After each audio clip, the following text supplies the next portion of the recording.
Alors les infections contre les papillomavirus HPV sont des infections qui sont très fréquentes puisqu'on estime que plus de 80% des personnes sexuellement actives seront un jour infectées par le HPV.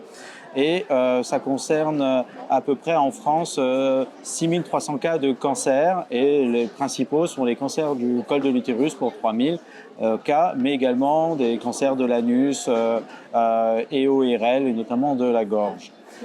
Il existe un vaccin qui est efficace et sécuritaire, mais malgré ce vaccin, malgré cette efficacité, la couverture vaccinale reste encore faible en France, à peu près autour de 41% selon les dernières valeurs, pour un objectif pour l'année 2030 à atteindre de 80%. Donc nous sommes encore loin de cet objectif. En effet, si la couverture vaccinale reste encore faible aujourd'hui en France, elle a augmenté significativement ces dernières années.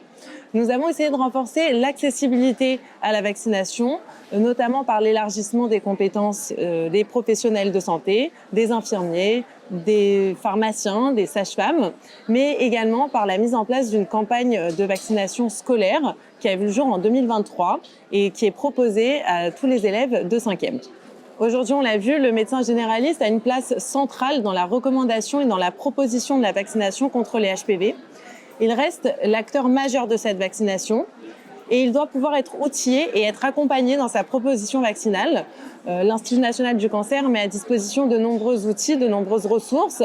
D'autres projets et professionnels de santé mettent aussi à disposition ces ressources pour accompagner les professionnels de santé face aux hésitations qui sont parfois fortes de la part des familles et des parents et face à la multiplication des fake news sur cette vaccination contre les HPV. Aujourd'hui, nous disposons de données en vie réelle, de données solides qu'il faut pouvoir présenter aux familles pour rassurer sur les effets de cette vaccination et sur l'efficacité.